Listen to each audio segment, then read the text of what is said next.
Whether the team is performing clean or unsightly, we'll cover it all here on Washington Football Nightly Live.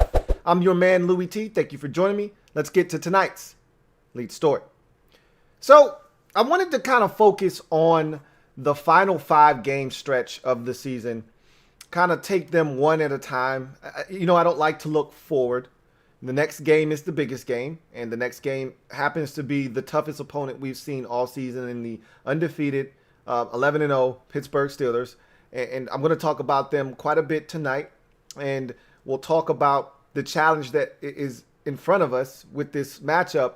But before we even dive into that, and I do also want to tackle this whole confidence thing that I'm seeing again. It's the same thing, and I briefly touched on this on yesterday's episode, that I'm seeing that same air of confidence that we saw going into that Detroit game, and for whatever reason, I don't know why, we feel like we're going to win this game.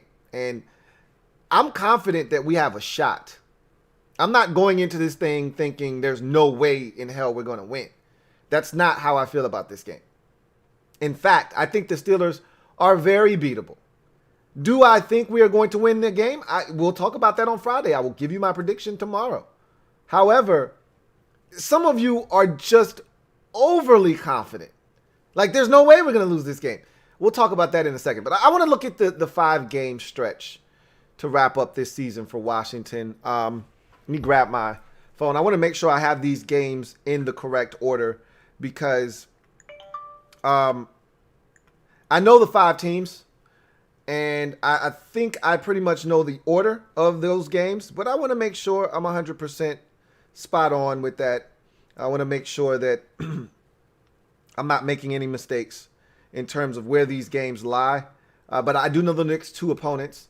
It's Pittsburgh this week, and then a quick turnaround. I got to fly all the way out to the west to play the San Francisco 49ers in Arizona.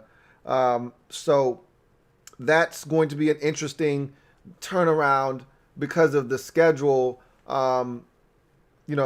conflict that we've seen, over the last week or so with the Ravens. It's kind of impacted multiple teams' schedules, not just them and the Steelers, but also our schedule and the Cowboys' schedule as well, because they were supposed to be playing tonight against the Ravens. Instead, they will be playing those Cowboys with the Ravens on Tuesday next week. So a lot of things. So the Seahawks after the 49ers.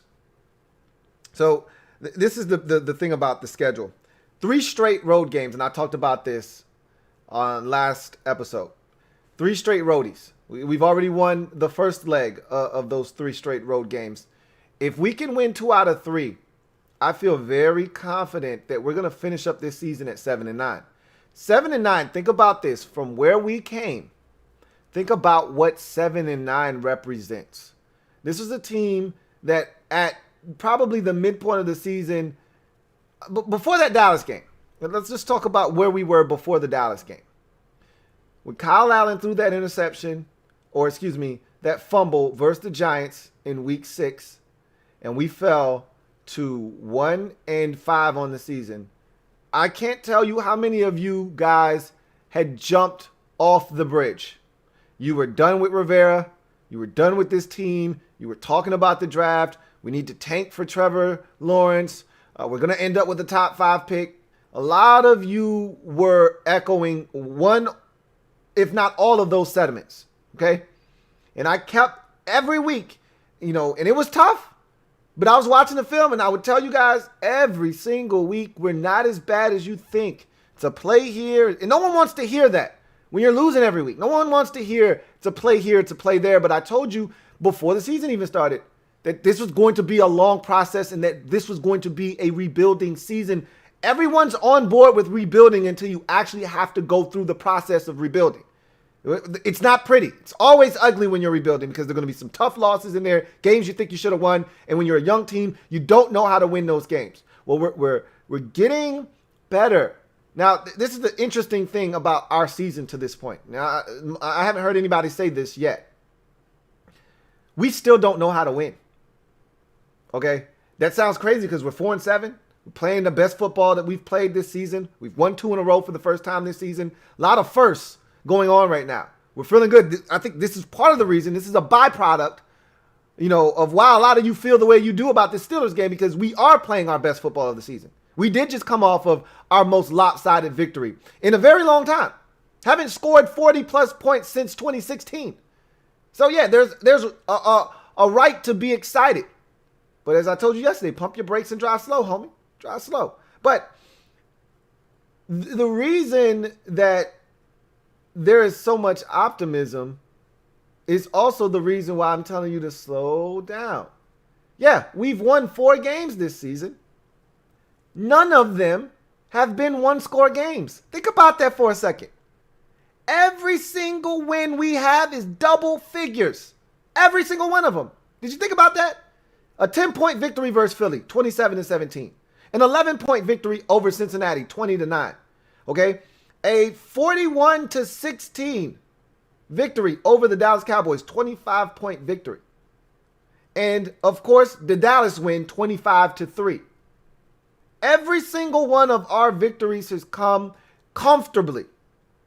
We have not won a one-score game yet. We do not know how to win the close games. Every time we find ourselves in one of these close contests, which is the mark of a good team, we can sit here and we can talk about the Steelers and, they're the worst 11-0 team I've ever seen. I've heard that before. I don't think that's the case. I can tell you this right now. They've been very fortunate to win some of the games that they've won this year. But you know what? That's a sign of a good team. You find a way. There's a fine line. I tell you this all the time. It's a fine line between winning and losing in this league.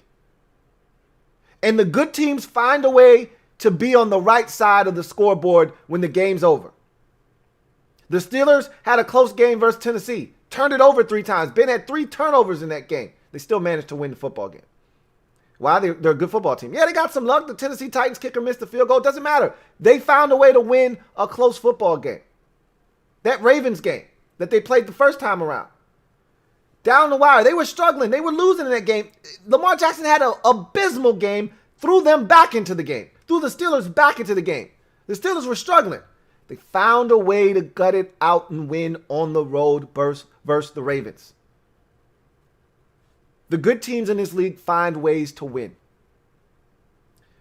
The teams that are trying to find their way don't know how to win in those situations. You look at the Cleveland game. We're up 3 in the fourth quarter. We blow that football game.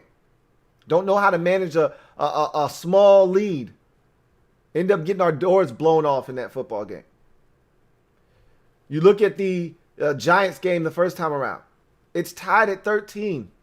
You have to do nothing other than not self-destruct, and you're going to win that game. The Giants were done scoring for the day. They had no intentions of scoring a single point the remainder of that game. We gave them a touchdown. They beat us 20-19. Lost by 1 point. You look at the game against the Lions. You dig yourself a hell of a hole there, but you battle back. You give yourself a chance. It's right there for the taking. Defense had a chance to get a stop tied at 27. Defense had a chance to get a stop tied at 24. They didn't. We tie it up at 27, have a chance to go to overtime. Defense has a chance to send it to overtime. They can't. We lose 30-27. Another close ball game. Giants again. Turn it over 5 times coming out of your bye week. You feel so good about what you're doing. You just destroyed the Cowboys 25-3. Come out of the bye week, you turn it over 5 times. You dig yourself a 20-3 deficit at the half. It's 23-10. You rally all the way back and you cut it to 23-20. And you've got ample opportunities to tie or take the lead, and you throw 2 interceptions straight and lose that football game. Another opportunity. I just gave you 3 losses by a combined 7 points. 3 losses, 7 points. We don't know how to play and win the close games yet. That's the next step. As a team, it's easy to win when you make all the right decisions, you go out, you execute, and you stomp a mud hole in somebody's ass, like we did on Thanksgiving. And again, That was a close game. Let's not act like this game got out of control midway through the second and we cruised. This was a 4-point game with 12 minutes left in the fourth quarter when Dallas's coach decided to make one of the most boneheaded decisions of the entire NFL season by faking a punt at his own 25-yard line on 4th and 9, 4th and 10. We took advantage of it. I'm not giving it back. That's for damn sure. You want to do something stupid? Let me help you. But we went off, scored 21 unanswered in the fourth quarter, won that game going away, 41-16. We have to find ways to win games because if we're going to beat Pittsburgh, I can tell you this much: we're not going to beat Pittsburgh 27-16. You know, we're not going to dominate Pittsburgh and win by double figures. If we beat the Steelers, it's going to be a field goal or less game. 4 points or less. 24-20. 27-23. 23-20. It's going to be one of those. 26-23. One of those types of games. You're not beating the Steelers 30-20 or 30-17. Not happening. If you're going to beat good teams, you got to find a way to win close games. I'm not sure we know how to do that yet. Not convinced. But I digress. I want to take a look at the schedule real quick. So I said we needed to get 2 out of 3 of these roadies. And we got 1 already. We got 2 more left. At Pittsburgh on Monday. Turnaround Sunday at San Francisco, which is in Arizona, but it's still on the road. And then you come home for 2 straight. Seahawks at the crib. Man, I felt a lot better about this game 3 weeks ago, a month ago, when the defense of Seattle was struggling. They're a much better unit now. And, oh, by the way, Russell Wilson is a beast. DK Metcalf, a problem. And they're getting healthier up front, especially with their running backs. So, never had confidence in necessarily winning that game, but I thought, hey, if they can't stop anybody, maybe we got a shot. We'll see. Still a ways away. The Panthers game is the one we circled on the calendar. Want to get that one for Ron. Said that before the season started. Ron's going to want to win that one. We are going to want to win that one for Ron. The Panthers are much better than we thought they were going to be when this season started. We thought that they were going to be one of the worst teams. I can't speak for you. I thought they were going to be one of the worst teams in football. I was wrong. And I told you, I love their coach, Matt Rule.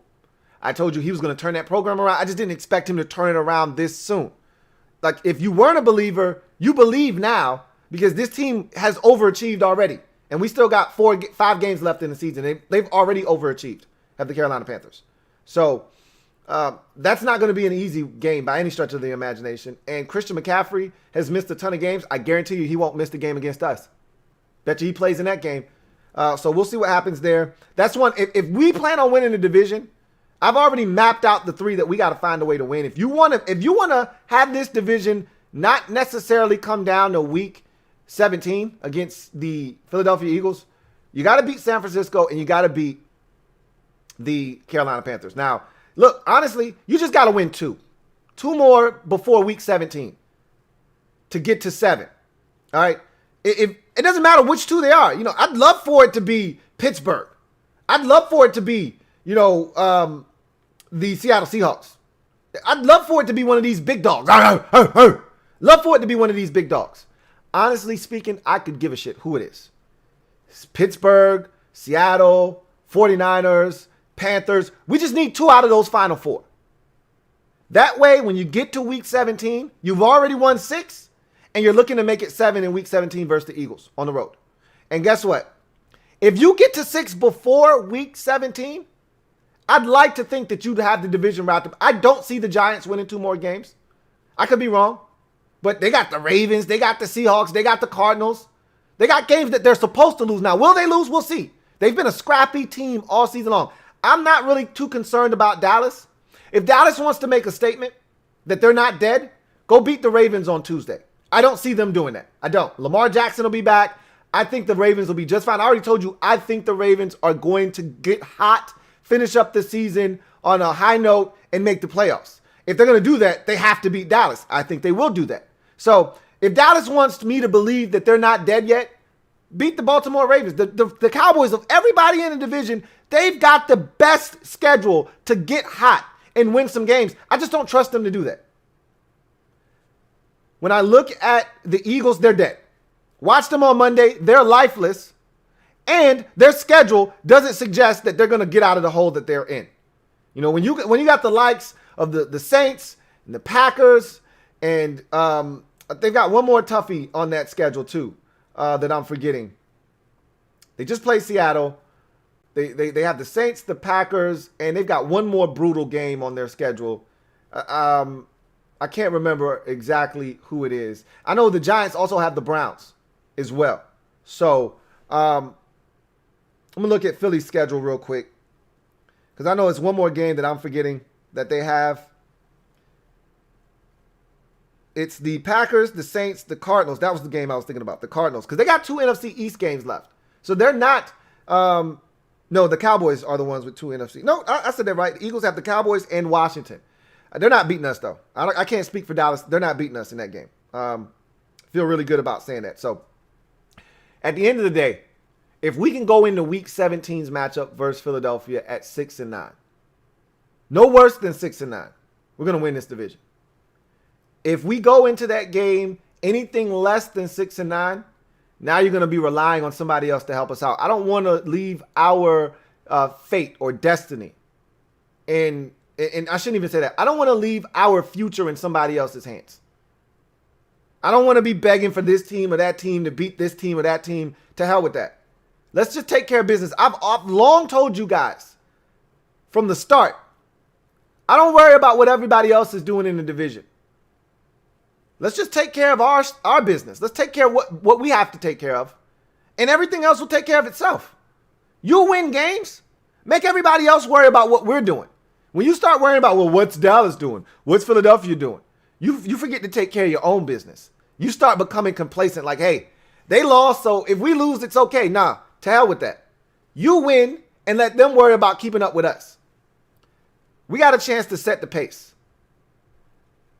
We got to take advantage of these opportunities. And it starts this weekend.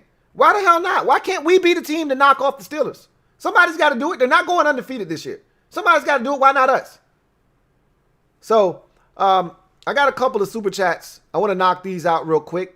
And then we're going to talk about this Steelers game, because there are a lot of you out there that are extremely confident. And I do not like this air of confidence that I feel from you guys.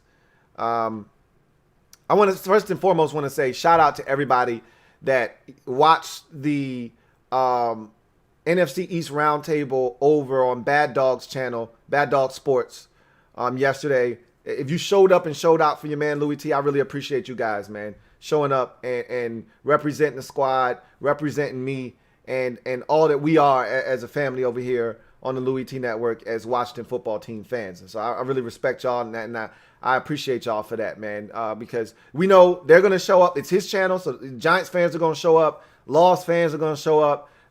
L.B's fans are going to show up. It's Eagles fans. And I'm glad you guys represented me as well and showed up. And then for those of you who didn't join me for whatever reason, and that's fine, if you watched it today, I appreciate you. If you haven't caught it yet, please do yourself a favor. Treat yourself. It was an amazing stream. I had a great time, and I look forward to putting those guys in their places as often as I can. You know, I'm going to represent. The only one I really can't talk serious trash to right now is Bad Dog himself, because they swept us. What am I going to say? I mean, it's nothing really I can say. They swept us, and they've beaten us 4 straight times. Might even be more than that. I know Daniel Jones is undefeated against us. He swept us two years in a row. So there's not really much that I myself personally can say to the Giants, because they own us right now. We've got to snap that winning streak that they have against us, and we'll do it next year. I'm confident in that. Should have did it this year, but we didn't. So can't talk about ifs.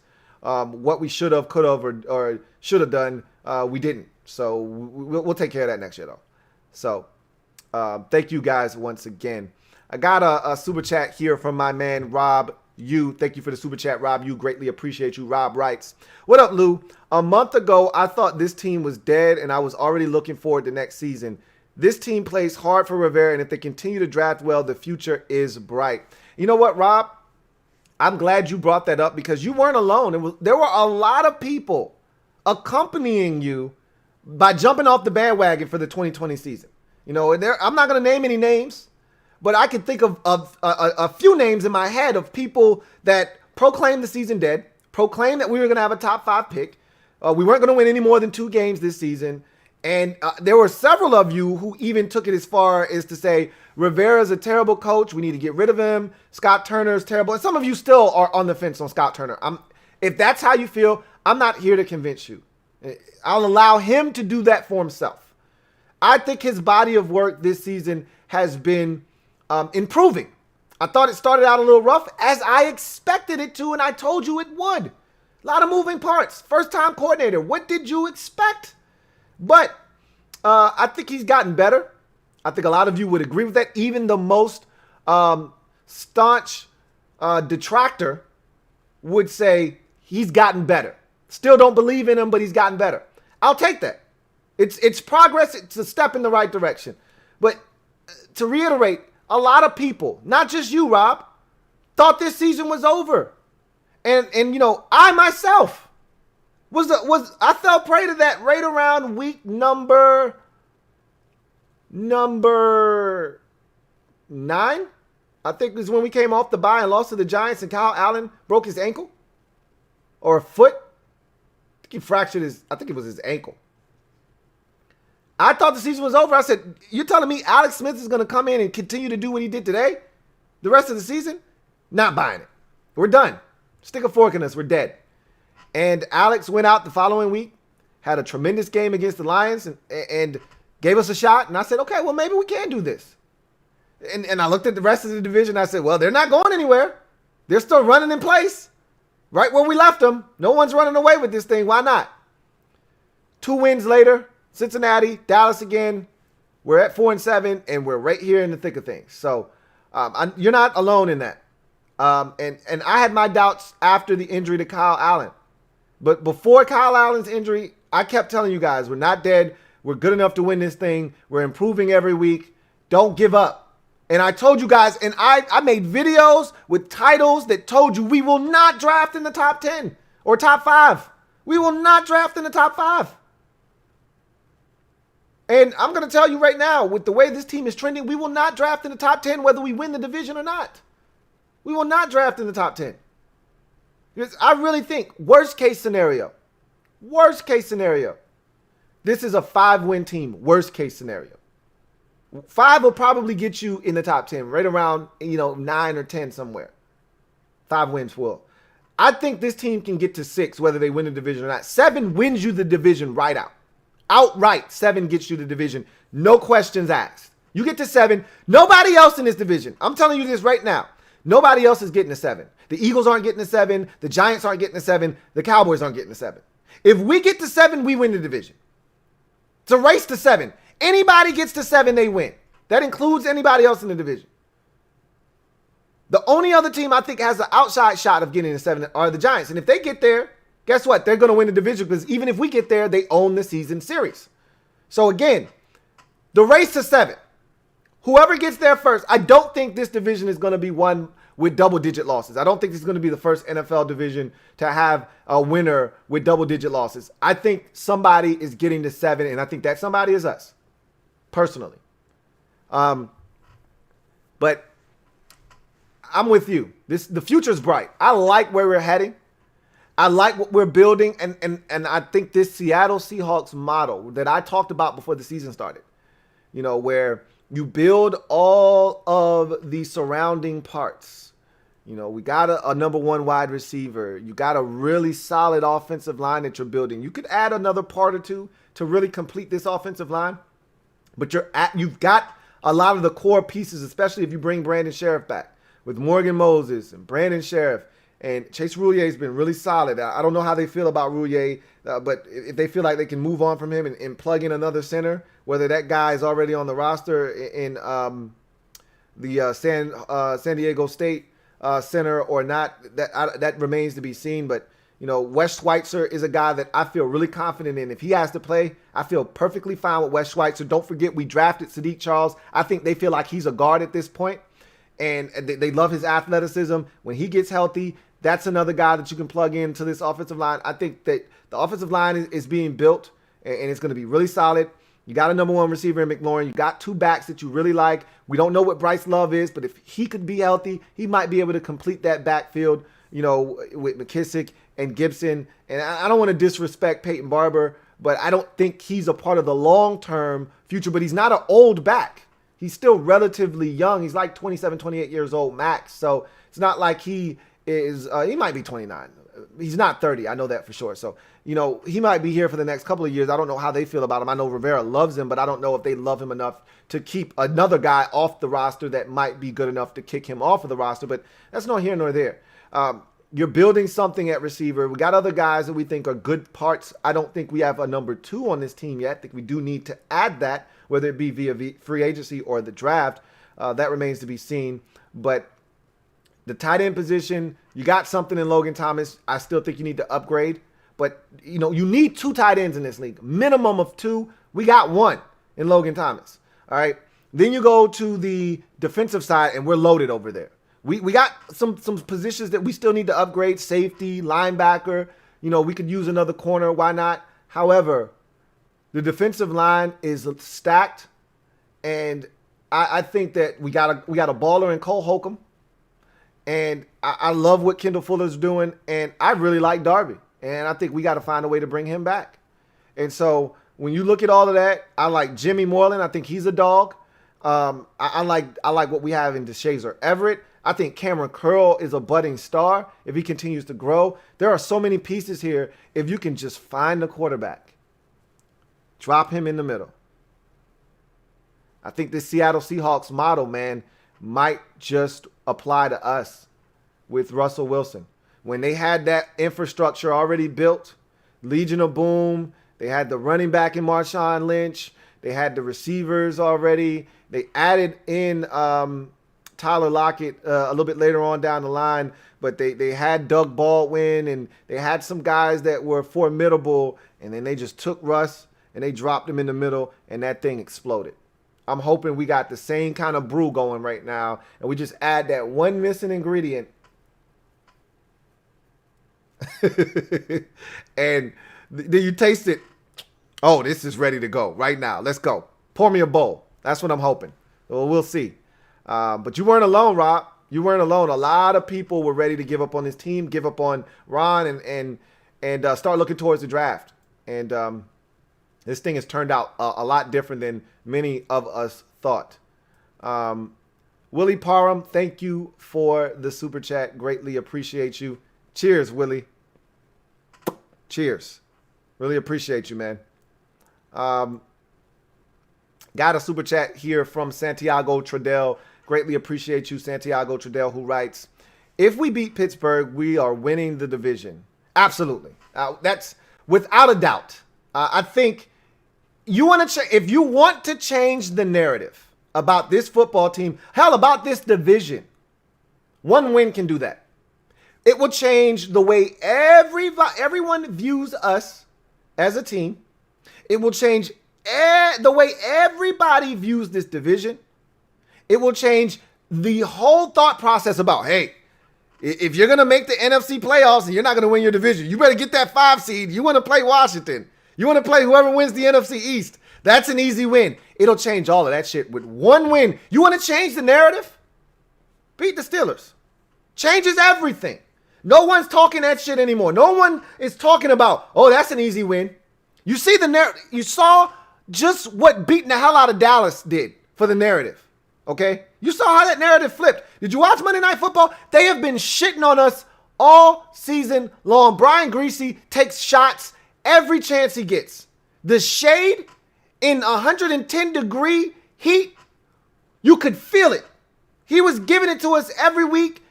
Steve Levy was throwing us a little bit of shade. Did you hear what they said on Monday night when they started looking at the Seahawks schedule moving forward? Talked about the Giants game. That's not an easy game against the Giants. Hey, look out for this Washington football team. Their defense, and Louis Riddick was leading the charge. Their defense is legit. All right, and then here comes Brian Greasy talking about the running backs and Terry McLaurin. And so you see how the narrative is starting to shift. Okay? beat Pittsburgh on Monday, and it'll totally do a 180. The narrative will flip to saying, hey, this Washington team is hot. You don't want any smoke with them. I wouldn't want to play them. So you can change the whole narrative with one win. But talking about it is one thing, going out and doing it, totally different thing if you're a Washington football team fan. All right, we've talked about these things before. They usually don't come to fruition. So we'll see what happens. But you're absolutely spot on, Santiago. Indeed. King of the North, thank you for the super chat. Greatly appreciate you, King of the North. Really appreciate you as always. King of the North writes, Tomlin chewed these boys out after they won. They're going to bring it, Lou. We just need to focus on protecting the ball and not giving up big plays at first, and hopefully it settles into a good game. To me, that is the perfect way to describe how we will have a chance in this football game. Let's start with the first part of your comment, because I think that is something that Washington fans need to hear. You know, there's this whole mindset of, oh, they're going to overlook us. They think we're bad. Stephon Tuitt's out here, you know, posting on IG about how they're going to get their stats up against the Ravens and how they're going to do kind of the same thing against us the following week. He'll play catch up when he comes back against Washington the following week. I'm pretty sure Tomlin had something to say about that. I'm pretty sure Tomlin had something to say about their performance, because it was an ugly performance yesterday. We all watched the game. And for those of you who didn't, let me fill you in. The Steelers were extremely sloppy. Drop passes. They allowed the Ravens back into the game with a lackadaisical play late on a big touchdown that made this a lot closer of a ball game than it should have been. They should have beaten the Ravens by 20-plus points in that game, and they beat them by 5. So while they won the game, and you'll take the win, and you'll make the necessary adjustments and improvements while taking the win, you're not happy. And so, yeah, he chewed them out, and he had every right to. And, you know, I knew that it wasn't going to go the way that a lot of people thought. When after the game, I listened to Ben's, and I usually don't do this, but I listened to Ben's post-game comments. And he was being asked by, I want to say it was, who was the sideline reporter on Sunday Night Football? Yikes. It's not, Lisa Salters is on Monday night. Damn, I can't think of the sideline. Oh, it's Michelle Tafoya, if I'm not mistaken. And she asked him about the win, and he said, I'm disappointed. We didn't play well. And but we won, but I'm disappointed. She said, why are you disappointed? Because we didn't play well. I didn't play good enough. We didn't play good enough as a team. So that was the mindset going into the locker room from your quarterback. So I knew that Tomlin was going to let these boys have it. They weren't sharp. So if you think they're going to overlook us, you're wrong. They're going to come out with laser-like focus. All right? They're going to readjust their thinking, because some guys started to get ahead of themselves. And when you start hearing players talk openly about beating teams and looking past teams, that's when you know you got to refocus your squad, because guys are starting to get cocky. That's when you get beat. So Tomlin let them have it. They're going to come out focused, looking to dominate us. So if you think they're going to, oh man, they're going to overlook us, they don't think we're any good, you're wrong. That's never been Mike Tomlin to begin with. So expect the best that the Steelers have to offer on Monday. Just know that.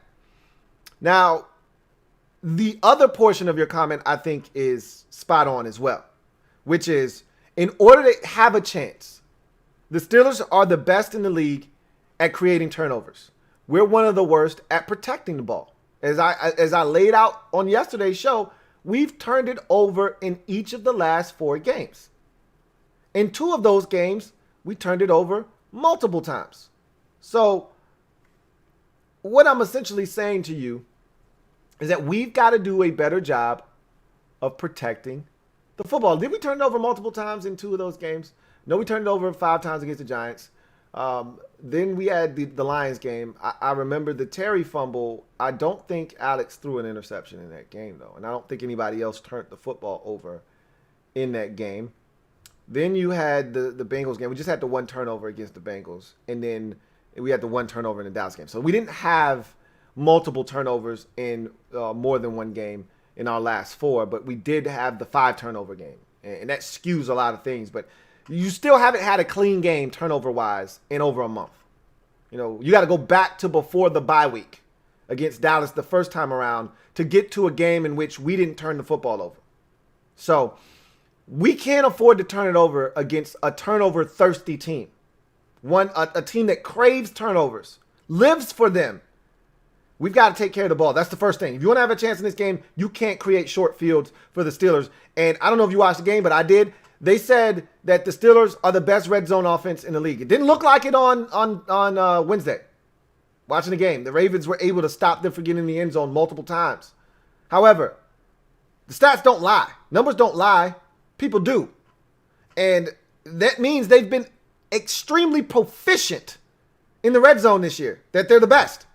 We've got one of the best red zone defenses. I think we're actually ranked number 1 in the league. Now, that is not an inflated stat. When you stop teams in the red zone, you stop teams in the red zone. You can be the number 1 pass defense, and there can be reasons as to why. If you're number 1 at stopping teams in the red zone, unless you don't have a ton of attempts against you, and let's say that there have only been 10 attempts when the league average is 25 and you've only had 11 attempts and you've stopped 5 of those, yeah, your percentage is going to be tremendous. That's a skewed number, though. You don't have as many attempts as the rest of the league. That's not the case. Teams are in the red zone against us, whether our offense is turning it over, our special teams is turning it over, or they're driving the football. Whatever the case may be, we've done a good job of keeping them out of the end zone, especially of late. It's really ramped up here of late. So we can't allow them in the end zone. But as you said, the 2 biggest things that we got to focus in on: turnovers, protecting the football, and then not giving up big plays. Because as you saw in the game, Big Ben don't give a shit. Even if it's double coverage, he'll chuck it up to Chase Claypool to give him a shot. Every game I've watched the Steelers, Chase Claypool has gotten at least 1, if not 2 shots down the field. They're going to take shots. And Ben's an equal opportunity offender. Kendall Fuller, Ronald Darby, he doesn't give a shit. He could care less. Doesn't care about the name or the jersey number on the back. He could care less. He's throwing it up to his guy.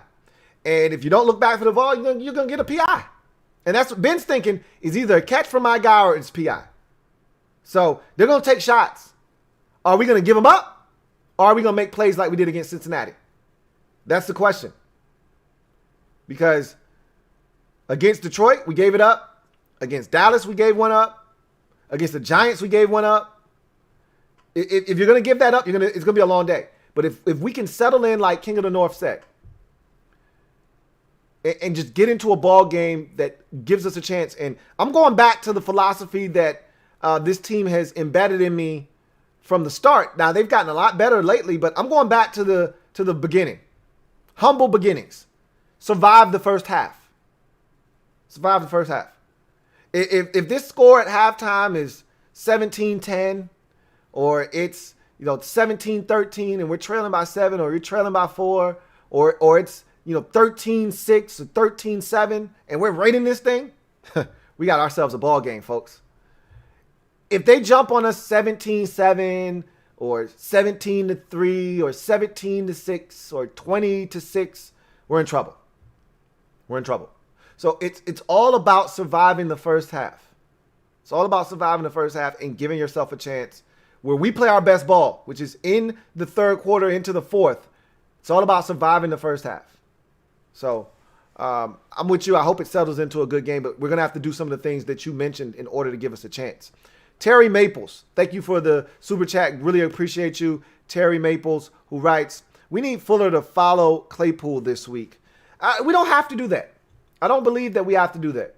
Claypool isn't even their best receiver. He's their most dynamic and explosive receiver, but they got good receivers all over the field. They got Juju Smith-Schuster, they got Deontay Johnson, and they got Chase Claypool. They got receivers for days, so you can't afford to have one guy shadowing another. And if you were going to shadow somebody, it wouldn't be Claypool it probably would be Juju Smith-Schuster. But here's the thing. Juju is a guy that can line up anywhere. He can line up in the slot. He can line up out wide. Deontay Johnson, same thing, outs wide in the slot. So I don't want guys mixing and matching. Stay right where you are. Have confidence that whether Claypool is lining up opposite of Fuller or Darby or Jimmy Moreland, that we're gonna find a way to get the job done. Have confidence in that. I have confidence in these guys. My confidence isn't wavering. I think they've done a really good job this year, all of them, across the board. There have been times where Jimmy's been a little lackadaisical in the slot, but for the most part, I think these guys have done a phenomenal job. Part of the reason our defense is as good as it is right now is because the secondary has held up a lot better. Remember, secondary was one of the biggest question marks coming into the season. They've held up. All of them have had their moments where they've struggled. Fuller in the Detroit game, Darby last game, and Moreland against Arizona. They've all had their moments when they've struggled. However, I like these guys, and I'm not afraid of any of them one-on-one against anybody. I'll take my chances. Thank you for the super chat, Terry Maples. Got another super chat here from Rob U. Double up. Thank you for doubling up, Rob U. Greatly appreciate you. Rob U writes, thoughts on Curtis Samuel as a number 2 here next year. I'm not a big Curtis Samuel fan. You know what? I've actually been really impressed with the way that he's been used in Carolina this year. They kind of went back to how he was used at Ohio State as an athlete, where they put him in the backfield, they put him in the slot, jet sweeps, and use him as a receiver. There's a lot to Curtis Samuel. If you can unpack all of it, there's a good football player in that suitcase. However, I'm not a massive Curtis Samuel guy. And furthermore, I'm looking for a real wide receiver. I think he's a guy that you can do a lot of things with. And there's a place for him in this league and on teams. I don't necessarily think the place for him is here. Now, I'm a little nervous because, of course, he's got history with Scott Turner and Ron Rivera, and they may be enamored with a guy that they had in their system before and think that he could do big things here. But I thought the same thing about James Bradbury, and they didn't sign him here. So I feel like they will, assess him, and if they feel like he's a great fit here, they'll bring him here. I personally, myself, am not a Curtis Samuel fan. Even though I see the value in Curtis Samuel, I want a legit number 2 across from Terry. I don't view Curtis Samuel as that. I think he's a third option at best. I want a true legit number 2. I don't think that's what he is. So I wouldn't have a problem if they brought him here, but if they bring him here, pay him good money to be the number 2, I'd have a problem with that. So I'm not looking for Curtis Samuel to be. First of all, I don't trust him. He's got 2 first names. That's the first thing. Okay. But then secondly, I just don't view him as a legit number 2 in this league. When I look at the Panthers football team, I look at their number 1 wide receiver being Robbie Anderson, and I look at number 2 being DJ Moore, and then I look at Curtis Samuel as their third option. That's what he would be here. To me, that's what he would be on any NFL roster, is the third option. So I don't want Curtis Samuel here as a number 2. That's how I view him, as a third option. A damn good one, especially if you know how to use him. And I would like to think that Ron Rivera and Scott Turner, having had him before, would know how to use him and unpack all of the things that he brings in his suitcase. However, I would pass on that if you're telling me we're signing him to be a number 2. That would be equivalent to us signing Antoine Randall L as a number 2 wide receiver. Doesn't make any sense. He's not a true legit number 2 wide receiver. Antoine Randall L was never anything more than a number 3 and a hell of a punt returner. And when we signed him the number 2 money here, he said, I don't want to return any more punts. He became Antoine Randall Fell. And he also showed everyone that he wasn't a legit number 2 receiver, at best a number 3. So that's the kind of mistake I think you would be making if you brought Curtis Samuel here, thinking he was a number 2. He's really a number 3 in my eyes. Thank you for the super chat, Rob U. Got another super chat here from Alec Meehan. Thank you for the super chat, Alec Meehan. Greatly appreciate you. Alec writes, can we stop talking about next year this? What if we do that? We have a chance to win this damn thing with a first-year head coach. Hashtag MOBB. Mob Squad, stand up. We in the building. I'm with you, Alec. Like, look, I only answer the questions that are fielded to me, okay? But I told you, I don't like looking ahead to the future. I like to live in the here and now, all right? I'm a guy that likes to do things here in present time. To me, if you start looking ahead to the future, you miss the things that are happening right now. We got a, like you just said, we got a legitimate shot with a first-year head coach and a bunch of young players who don't know any damn better, that were told that this was a rebuilding season and we're going to evaluate with a bunch of guys on one-year deals to win a damn division that nobody gave us a chance in hell to win. If you put down odds before the season started for Washington to win this division, you're sitting pretty. If you put $100 down on Washington to win with the odds that we were given to win this division, you stand in line to make a pretty penny right now, because nobody was giving us a chance in hell before this season started to win this division. I wasn't. I'm not going to sit here and act like I was. I didn't think there was any chance in hell we were going to win this division, even being in contention for it. So the fact that we're sitting here in week 13, tied for first place, I don't give a shit what the record is, tied for first place, says something. All right? Says something about this Division 1 that it stinks. Says something, though, about the job that Ron Rivera has done with this team, because we're on our third quarterback. Nobody else in the division, I shouldn't say that. The Cowboys have played 3 quarterbacks. Cowboys have played 4 quarterbacks, actually. They're the only team in the division that's played more quarterbacks than us to this point. But we're on our third quarterback, man. A guy that, if you watch the Project 11 documentary, you never thought would be in this position to begin with. So I'm with you. I don't want to really talk about the draft. I don't really want to talk about next year and free agency, this, that, and the third. I'll talk about it. I don't have a problem talking about it. But I would prefer to focus on the Pittsburgh Steelers, and then after that, the San Francisco 49ers, and then after that, the Seattle Seahawks, and then after that, the Carolina Panthers, and then after that, the Philadelphia Eagles, with a chance to go to the playoffs. I would prefer to talk about that. But again, I'll talk about whatever you want to talk about, because I'm versatile enough to do it. And all of it matters. The future matters. That stuff matters. But you know what matters more?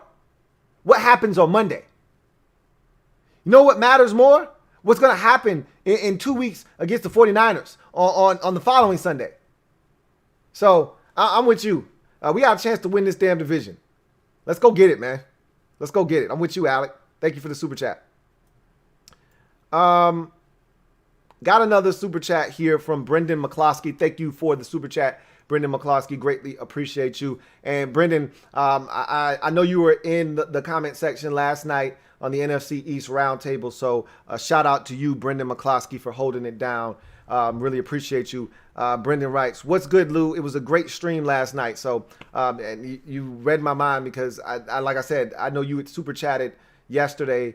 And so I remember him reading your name, and I know the names when I continuously talk to you, you know, whether it be in the comment sections or because you super chat a lot, and I know your name. When I hear it, I know it. And I heard your name and I said, okay, that's my guy, Brendan. So really appreciate you, Brendan. Big ups, man. Really appreciate you for sure. Excuse me. Got another super chat here. This one is from DC Beatdown. Thank you for the super chat, DC Beatdown, who writes, tanking was never an option. That's a quick way to lose your team. Guys like Chase and Terry and Jay Allen would be checked out as far as Rivera as a head coach. And that's what a lot of the fan base doesn't understand. You know, the people that are, you know, and I had a guy earlier this year. We had some really spirited, you know, debates and conversations back and forth. And I love those. That's why I always encourage you guys to comment in the comment section of videos, because I read everything. And I don't answer every single comment. It's the ones that, you know, sometimes I got a little extra time. I'm just sitting around. I'm not doing anything. I'll answer as many as I can there, you know, but I'll like everything that I read that makes sense to me. But there are certain ones that strike a chord with me, and I feel like I'm compelled to answer. And there was one in particular that we went back and forth on all season long about, the short-term winning versus losing and the long-term effects of what that can have. And his point of view was, if we lose now, we'll get the guy that can turn around this franchise. We'll get Trevor Lawrence. That was his stance. And I'm like, first of all, I don't evaluate Trevor Lawrence as Andrew Luck. I don't evaluate him as Joe Burrow. I don't see that with him. Not yet. I've watched enough Trevor Lawrence to know how I feel about him. I think he's got a chance to be a damn good quarterback. But I see flaws in his game. Like, I don't see a guy that is bulletproof like I did with Joe Burrow and Andrew Luck. I just don't see that. So there's that piece. But then there's also the thought process of, what does that do to the psyche of the team? And just because you get Trevor Lawrence doesn't mean that he's going to turn this thing around. He could succumb to this organization if we continue to lose. Losing is a nasty disease that spreads, and eventually it will take over your entire organization if you let it. You should know, if you're a fan of this team, it's happened over the last 20 years. Losing has taken over this entire franchise. Okay? If you've got a chance to piece by piece rid your organization of this nasty disease called losing, don't you want to take advantage of that? 7-9, 6-10, who gives a shit? If you win the division, you just got rid of some of that infection because you just made the playoffs. In a normal NFL season, only 12 teams get to make the declaration that we made the playoffs this year. 20 other teams are at home watching. And whether you're just making a cameo and you're only here for a brief second, or you're going to hang around for a few episodes, or you're going to be around for the entire season, doesn't matter. You made it to the show. They shut the doors of the dance and you were in it. That does something for your team. It does something for your organization. How could you not want, how can you not see that? How could you not want that? Losing only helps spread that disease. Going 1-15, 2-14, 3-13 only furthers that disease and makes it harder for you to get out of that rut. It makes it harder for you to get healthy. You win the division, you rid yourself of some of that infection. Next year, you follow that up with a 9-10 win season, you further rid yourself of that losing disease. And then the next year, now you're ready to go 12-4. And again, you still need the quarterback. All of this, I understand, but it's a process. And as DC Beatdown mentioned, you got guys that all they did was win. All they did was win, no matter what in college. How many times did Chase Young lose his entire career at Ohio State? 4 times maybe, max? How about Jonathan Allen? Terry McLaurin, same deal with Chase Young. How many times did he lose at Ohio State with Urban Meyer and Ryan Day? Not often. How many times did Jonathan Allen and Deron Payne and all these guys lose in college? Not often. They didn't lose a ton of games. This is not what they're about. We don't want them thinking that this is normal, because it's not. It shouldn't be. So I'm with you, DC Beatdown. Tanking was never an option for me. The only time that I was okay with losing, and I hated this because it goes against everything, every fiber of my being, it went against it. But was in 2019 when I said, there is nothing here foundationally that you can build upon with this team right now. We don't have a coach. We're trying to get rid of our team president, and the only way to do that is to lose. We need to get Chase Young. There's no value in winning. There was no value in winning in 2019. There was no carryover. There was no residual effect. There was no, this feeling that we're building towards something. There was nothing. Everything was going to be flushed, and we were going to start anew. And we did. That's not the case now, nor will it be moving forward. You got a coach. You got a player personnel guy that we all love in Kyle Smith. We got an organization that we feel like is moving in the right direction. We got a bunch of young pieces that we think are keepers. We're building something here. It's all about continuing to water those seeds now. We've planted them. We planted Terry McLaurin. We planted Montez Sweat. We planted Chase Young. We planted Antonio Gibson. Now we got to start watering these seeds, man. You want this shit to grow and become prosperous? You got to water it with wins, not losses. You want to kill it? Don't water it. Okay? Losing, you're not watering. See if those seeds grow. You want them to grow? Water those things. Shower them with wins. I guarantee you they'll sprout up and grow beautifully. But that's what it's about, winning. Got to find a way to win. Thank you for the super chat, DC Beatdown. Got a super chat here from CPJ, my man Carlton Pagano Jackson. Thank you for the super chat. CPJ writes, "What's up, Lou? Please tell me you heard what Stephon Tuitt said about padding stats and catching up against us." Yeah, I talked about that on the show yesterday when we talked about on the post-game overtime show for Steelers-Ravens. I mentioned it then. I mentioned it briefly tonight, but I talked about it quite extensively on the overtime show for that game in particular because that was really disrespectful. And generally, with a team, with a coach like Mike Tomlin, stuff like that doesn't come out from his players. Like, there are just certain organizations you don't expect to hear that from. New England, Pittsburgh, you know, those are the organizations like, nah, you don't get players stepping out of line like that. You know, it'd be one thing if you heard that coming out of Cleveland's camp. You know, it'd be one thing if you heard that coming out of, you know, somewhere like that. Where you're like, okay, they're getting a little ahead of themselves. You know, but not here. Or not there in Pittsburgh.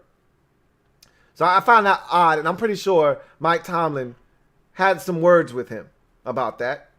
And yeah, I found it very disrespectful, not only to the Ravens, but to us. Like I said, that's the mindset, though. That I don't think he's alone in that locker room. They thought, no Lamar Jackson, oh, we're going to smoke these boys. And we're going to smoke Washington the following week because they stink. You know?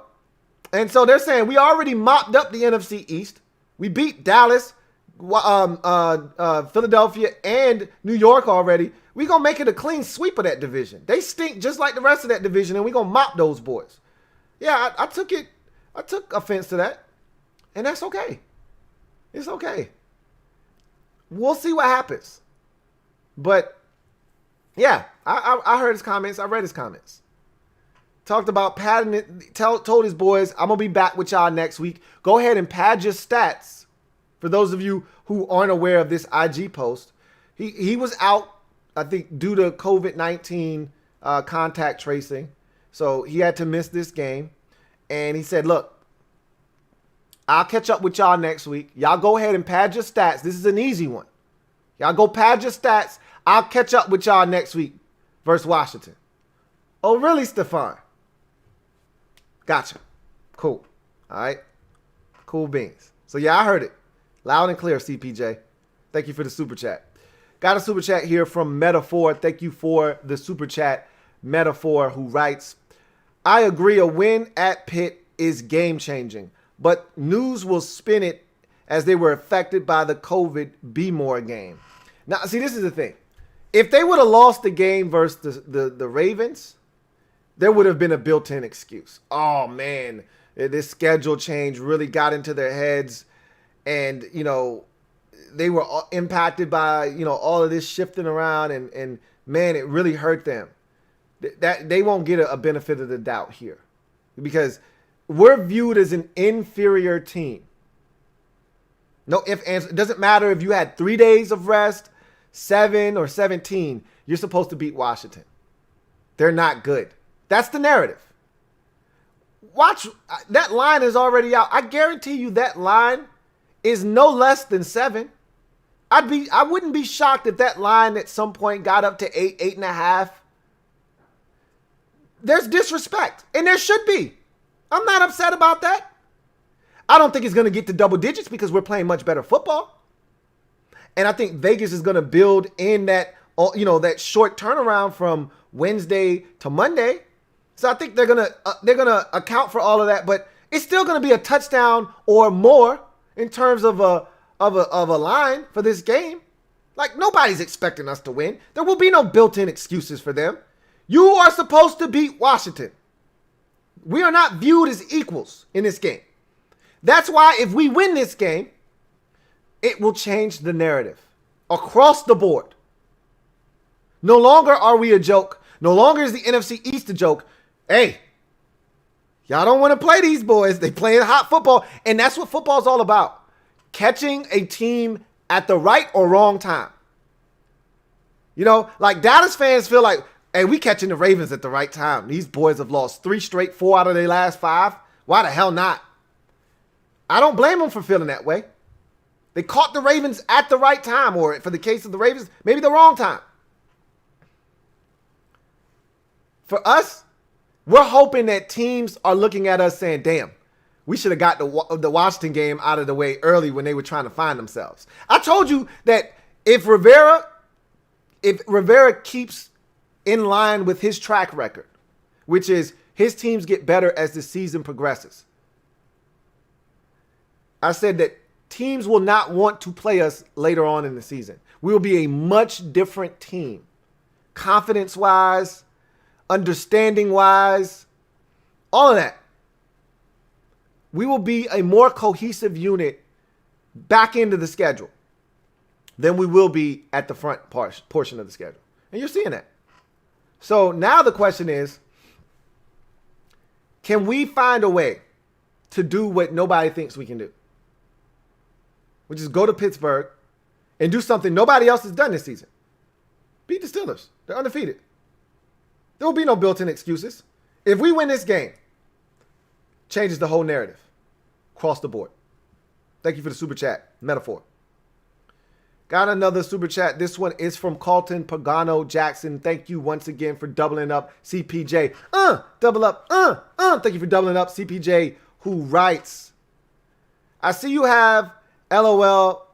Let's change the narrative. Hashtag Mob Squad. Absolutely. I did talk about that. I appreciate you. And I'm looking to change the narrative. That's what it's all about. You know, it's a winnable game, man. We match up really well with them from a number of different standpoints. And there are areas where we don't match up well with them. We'll talk about all of that tomorrow for the preview of the game and my prediction. And so when we get into our keys to the game, I'll kind of lay all of those things out. But we got a chance to change the narrative. And if Ron really wants me to believe that this is different, because I'm all in, as you all know. I'm all in on Ron. But I can't help but in the back of my mind still, because I'm scarred, and if you've been a fan of this team long enough, you too are scarred, and you're waiting for the other shoe to drop. And so you're waiting for something bad to happen because this is too good to be true. We don't get nice things. That's just how we operate. We don't get to enjoy the finer things in life. As Washington fans, we just don't. So I'm cautiously optimistic. I tell you this all the time. I'm cautiously optimistic. I want to jump all the way in. I just keep dipping my toe in like, man, the water doesn't feel bad. I'd really like to jump in.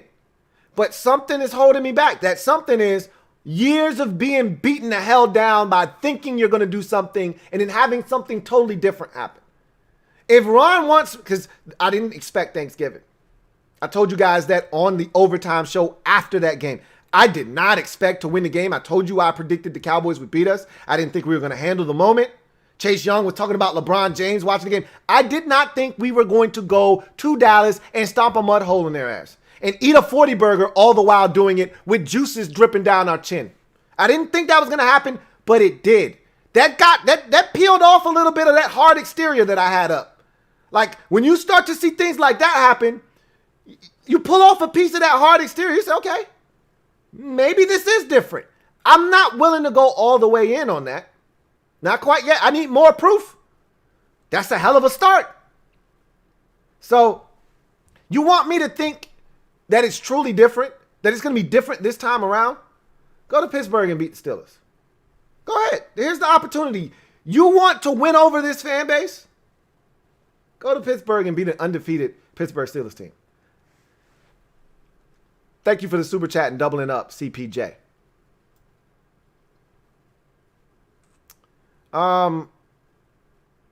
Got a super chat here from my man Double M, Martin Matthews. Greatly appreciate you as always, Double M. My man Martin writes, "Hey Louie, I believe Gibson fumbled in the Lions game. Anyway, I have all the confidence in the world in my guys, but you can't beat a number one defense with one receiver." You're right. You can't beat a defense the caliber of the Steelers with just one guy, but we have multiple options. You got Gibson, you got McKissick, you got McLaurin, and this is why you have to get creative. And maybe, Cam Sims steps up. Maybe it's Steven Sims in this game. Maybe it's Logan Thomas. You've got to take advantage of opportunities because you have a Terry McLaurin, and they're going to do their best to take him away. This is what the best defenses in the league do. They take away the guy that they know you want to get the football to. And if you've only got one, then they're just going to, like Bill Belichick, which is why he always loves having a lockdown corner. He would just take Stephon Gilmore and put him on. And we saw that last year, and Terry ate his ass up. Terry still had a good game. I shouldn't say ate his ass up. Terry still had a respectable game against Stephon Gilmore. Every corner that they put on Terry last year, one-on-one as a rookie, but they saw the ascension, whether it was Darius Slay or Stephon Gilmore, in all of those games last year, Terry held his own in every single one of those spots. So what a coordinator like or a coach like Bill Belichick would do is he would just try to take Terry away. He would put Stephon Gilmore on him. If you don't have one of those, then you just dedicate two defenders to him. Okay, fine. I'm going to put a corner on him, and over the top, I'm going to keep a safety. Or if he's running something underneath, I'm going to have a linebacker watching him. I'm going to bracket him. If that is the case, somebody else must win. I put out a clip on IG showing the impact of what a true number one receiver can do for your offense. And I talked about the next evolution of this offense is taking advantage of what having a number one wide receiver means. Terry is a legit number one in this league. He's being recognized as such. Now, the Cowboys also blow coverage. That's what they do. They're not a good defense. They're undisciplined. I understand. The Steelers are not. Don't expect blown coverages from the Steelers. But they're human. When they see 17 and they've been watching film all week and the guy that's getting 8, 9, 10 targets a game is 17 and he's catching 8, 9, 10 targets every week, they say, okay, he can't do that to us. We're going to make somebody else beat us. We don't think that Steven Sims or Cam Sims or Isaiah Wright can beat us. So make them beat us. Well, that's when you got to allow guys to shine. Use Terry as a decoy to open up another guy and take advantage. We got to start doing that. And I think they need to get Steven Sims more involved.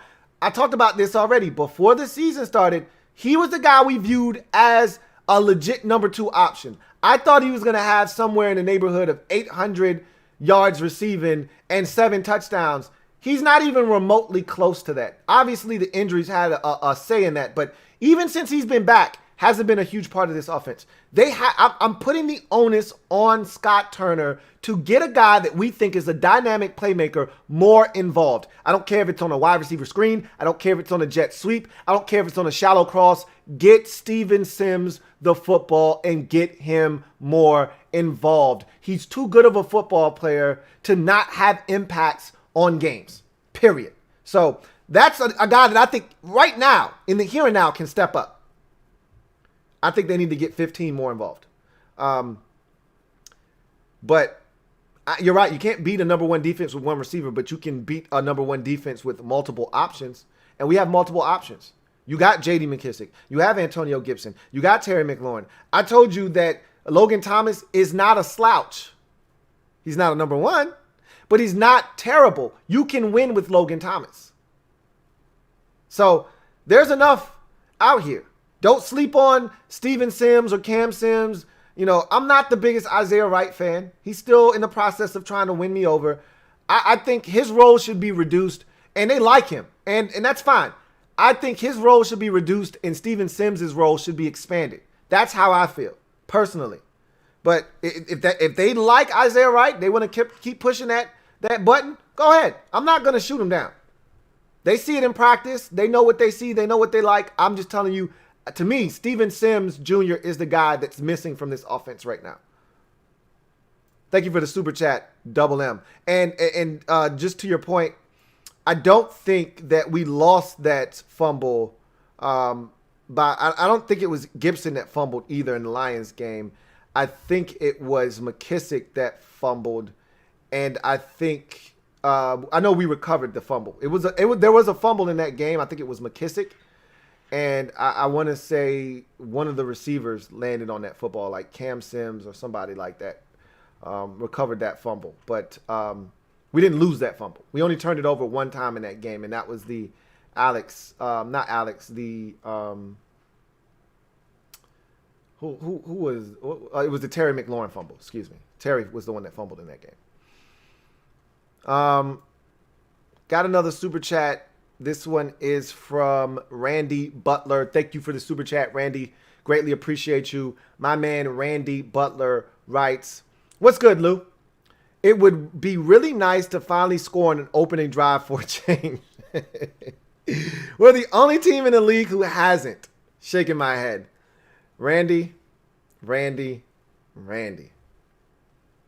That is like music to my ears right now, Randy. Can we get that monkey off our back, please? I am so on board with that, Randy, at this point.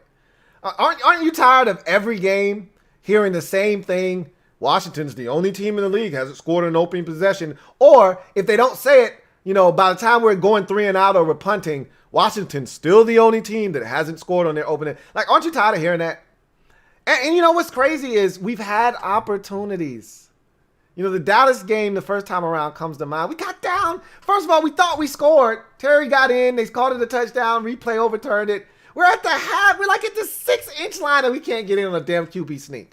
It's ridiculous. Anyway, we got to score on the opening drive. I'm with you, Randy. We got to get this. Got to stop. Seriously. Something. A field goal, something. This has got to stop. I'm sick of hearing about this. It's not indicative of who we are. Yes, it is. There's enough of a body of work now. We've played 11 games this season, and you haven't scored an open possession. It says something about Scott Turner's first 15 scripted. There was also the Lions game, though, where we get down there, and then you get the reverse, you get the sack, and you're out of field goal range. So we've had stupid stuff happen to us. We haven't taken advantage of some opportunities. Yada, yada, yada. It needs to come to an end. I'm with you. Will it come to an end this week against the best defense in football? Probably not. You know what else I'm sick of? I'm sick of getting the football first. Can we win a damn toss? It's one thing when you're at home and the road team gets to choose heads or tails and they just win. Okay, I get that. And we've played more home games than we have road games, which is why we got 3 in a row on the road here. But my goodness, even when we go on the road, we lose the toss. I think we've won the toss like twice this year. In 11 games. Twice. I know we won the toss against, I'm trying to think. I feel like we won the toss against the Giants the second time around. Because we were down 20-3,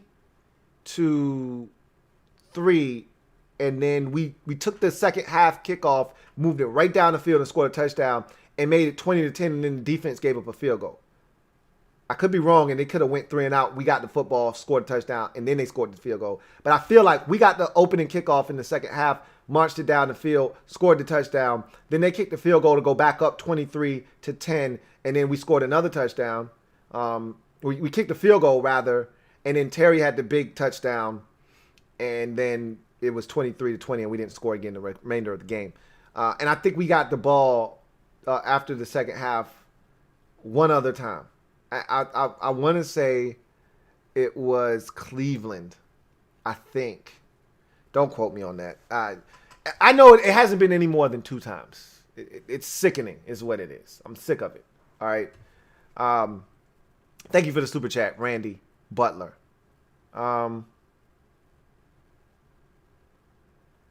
Let's see. Got a super chat here from Brendan McCloskey. Double up. Thank you for doubling up, Brendan McCloskey. Greatly appreciate you, my man. Brendan writes, thank you for the kind words. I will always be here to represent. Can't let all the Eagles, Cowboys, and Giants have all the fun. Fans have all the fun. Exactly. That's the mindset to have, Brendan, man. So really appreciate you. Thank you for representing and holding all of us down. Got another super chat here from CGM87. Thank you for the super chat, CGM87, who writes, Lou, what do you think has a better chance? The next gen Madden not getting terrible reviews, or we win in Pittsburgh? I think what has a better chance of happening? The next gen Madden not getting terrible. We win in Pittsburgh. I think they're gonna kill that new Madden because people don't like change. A lot of times, even if it's for the better, a lot of times people are just they're ignorant to change. They don't want it. Creatures of habit. If it's not broken, don't fix it. So I think we have a better chance of winning in Pittsburgh than the next gen Madden not getting terrible reviews, because I think people are going to shred it just because they don't know what they're looking at, what they're playing. So we have a better chance of winning in Pittsburgh. That's not saying much. It's literally choosing between the lesser of two evils, essentially. Anyhow, thank you for that super chat, CGM87. Got one here from my man Double M. Double up. Thank you for doubling up. Martin Matthews, greatly appreciate you. My man Martin doubles up and writes, hey Louie, the one silver lining that I see is Pittsburgh's O-line isn't that good. How do you feel about Pittsburgh's O-line? It's solid. They've had some bumps and some bruises. I told you that, and I don't know if you guys watched the overtime show after the Ravens-Steelers game. I haven't talked about that here on this platform yet, but I'll do it now. Their center, Marquise Pouncey, was put on the COVID list yesterday. So he missed the game. I don't know if that means he'll be out for our game on Monday as well, if he'll be back. That's a huge part of their offensive line. If you watch that game, the first, I want to say it was the second possession of the game, might have been the first for the Steelers. They blitzed right up the middle. That center did not handle that blitz well. Ben took a shot. And from that point forward, everything was quick.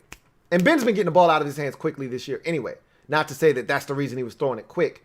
But to me, if Marquise Pouncey isn't in there, one of their offensive linemen, Shakur Okorafor, was in and out of the lineup. I don't know if he's healthy or not, what's going on with him. But I like our chances against their offensive line. Their offensive line isn't terrible. Okay, let's get one thing straight. They're solid on the offensive line. They're not world beaters. And if Marquise Pouncey isn't in there, I think we can take advantage of the interior of that offensive line. Because if we can get a little bit of pressure in Ben's face, Ben is not as mobile as he once was. We can get to Ben's ass and we can make some things happen. But the one thing you've got to understand, and I don't want to say too much because I'm going to talk about this tomorrow, is Ben gets it out of his hands extremely quick. So we're not going to have a lot of opportunities to pressure Ben and to get to him, to rattle his cage. Because he's not holding. Only time we're going to have that opportunity is when they're trying to chuck it deep.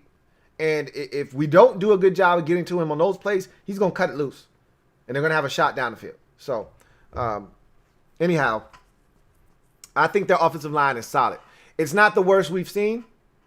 It's not one of those offensive lines that we've seen this year where we've taken advantage and had 4 or 5 or 6 or 8 like we did against Philadelphia sacks.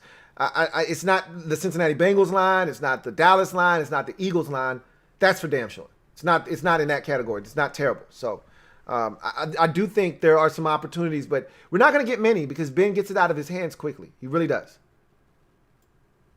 Thank you for the super chat and doubling up, Martin Matthews. Got another super chat here from King of the North. Double up.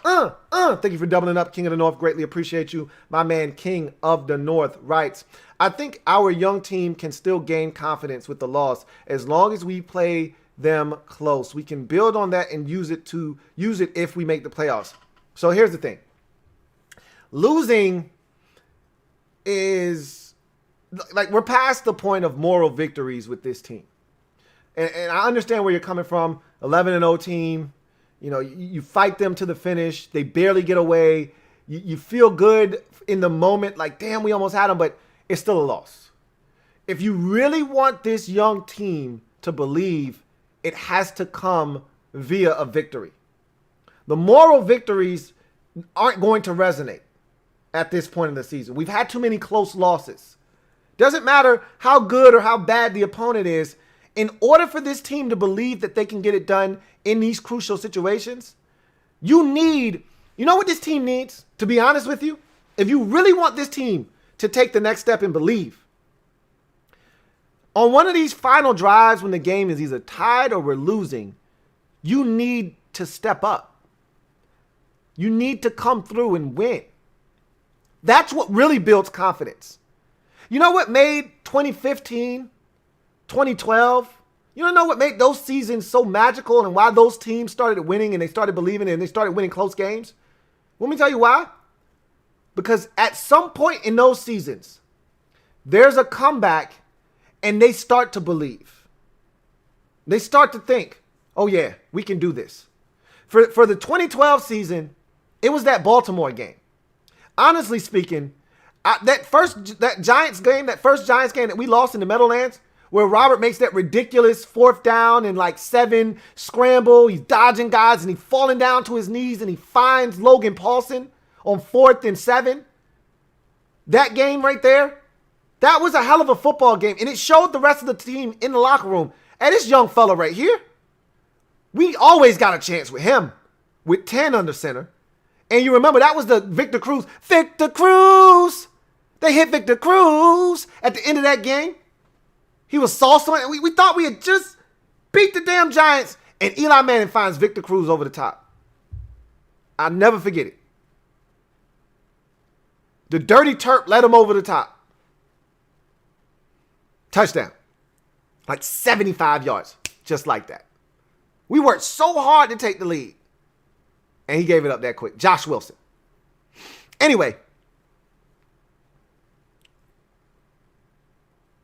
When I look at the 2015 season, that Baltimore game, or excuse me, that you like that game, the Tampa Bay game, that was the one that gave everybody the confidence that we're never out of a game. We were down 24 in that game. And we rallied back and won.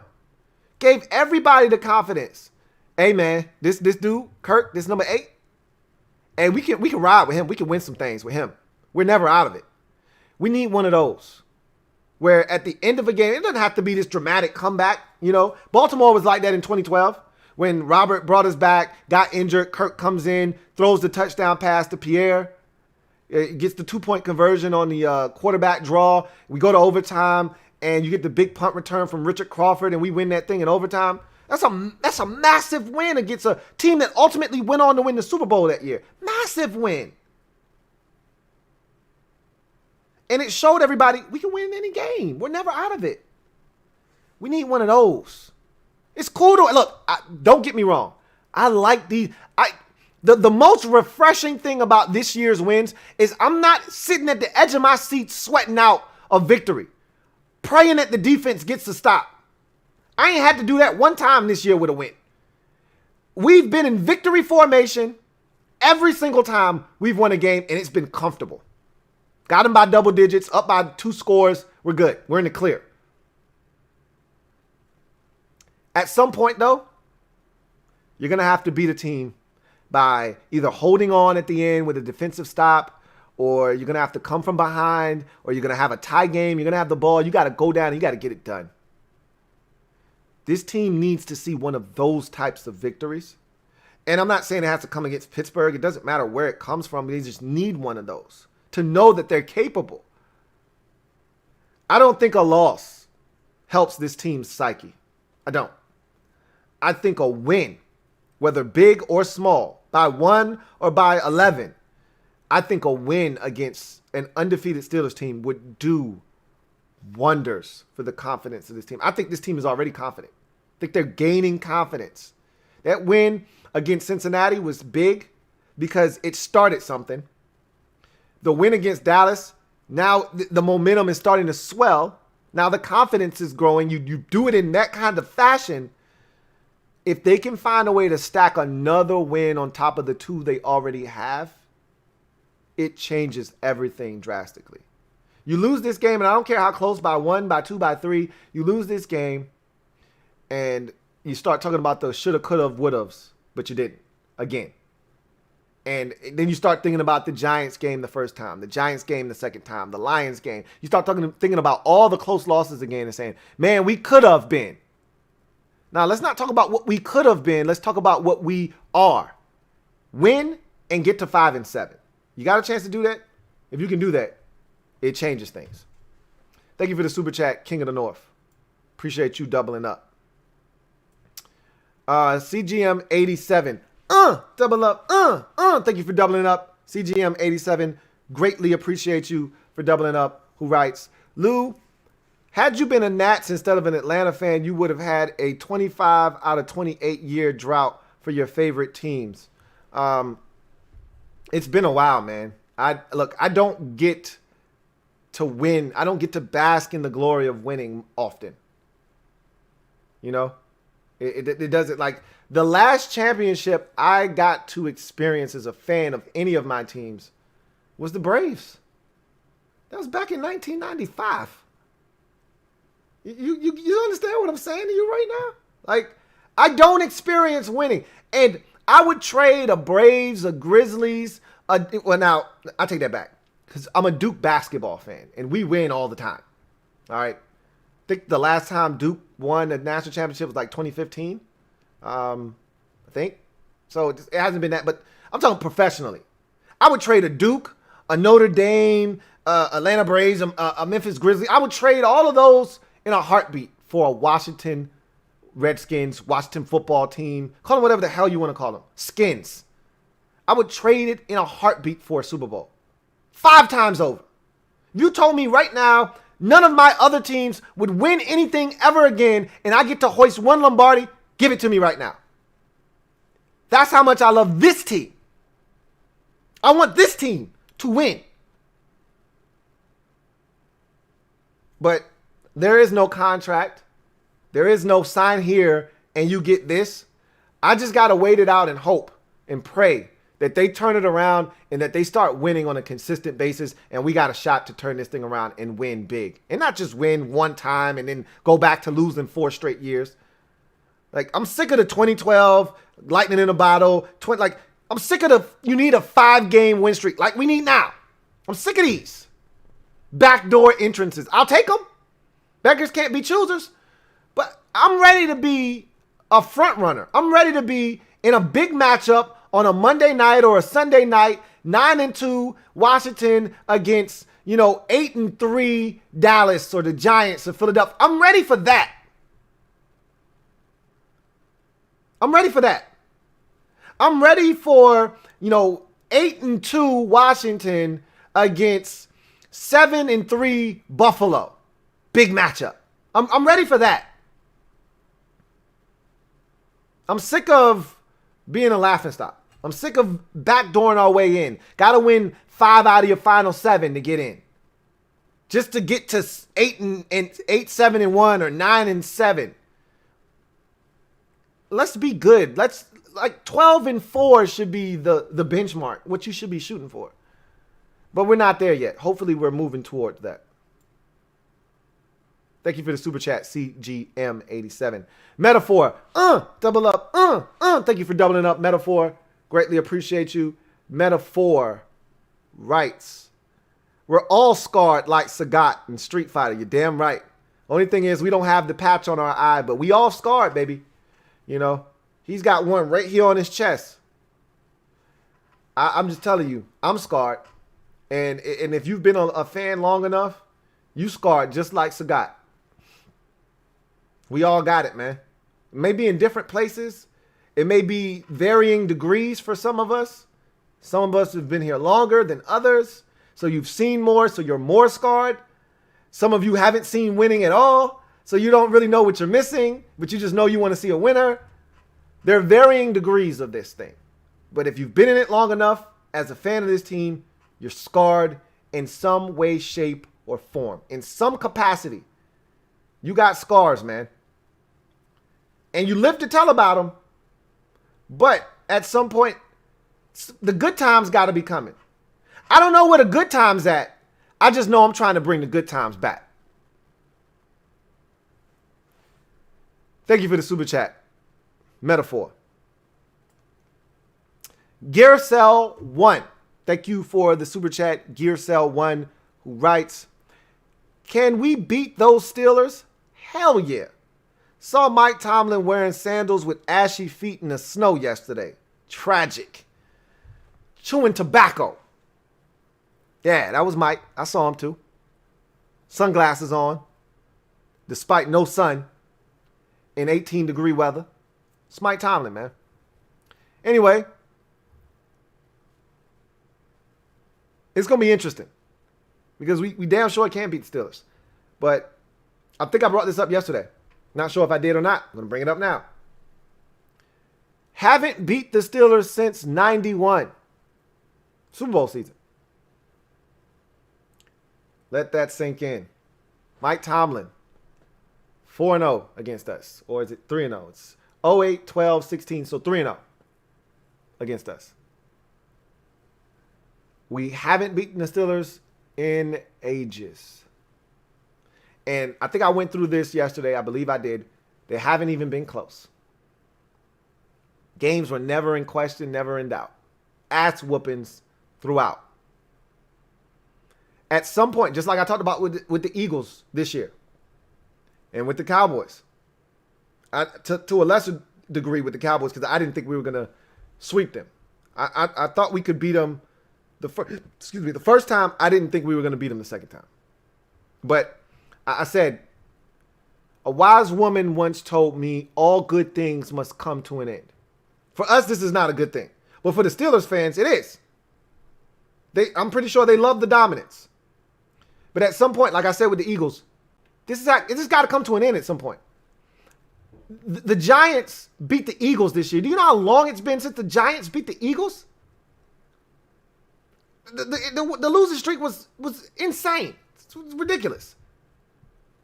They beat them already, and they should have beat them twice. At some point, we have to beat the Steelers. I don't know if it's this year, okay? But at some point, this has to stop. A wise man told me now is as good a time as ever. Don't put off for tomorrow, this wise man told me. Don't put off for tomorrow what you can do today. Let's not wait till 2024 to beat the Steelers. Unless we see them in the Super Bowl, but let's not wait until 2024. We got a chance to do it here in 2020. 2020 has been crazy. Everything's upside down. Down is up is down. What would be more strange? What would be more 2020 than us going to Heinz Field and defeating the undefeated Pittsburgh Steelers? What would be more 2020 than that? We got to do our part to make 2020 what 2020's been. Why not? Why the hell not? Why not us? And if Mike Tomlin wants to wear sandals with ashy feet in the snow, he deserves to get beat. So let's make it happen. Thank you for the super chat, Gearcell1. See if we got any more super chats. We do. Got one here from Barrett Downing. Thank you for the super chat, BD. Greatly appreciate you as always, Barrett Downing, who writes, really enjoyed the forum you had with the help, LOL, HTTR. With the help. Hey, they family members, man. You can't call them the help. But we know that at the end of the day, we're where it's at. The records may not reflect that, but we know what it is, you know. And I appreciate you supporting too, BD, as always, man. Thank you for the super chat. Alec Meehan, double up, thank you for doubling up, Alec Meehan. Greatly appreciate you.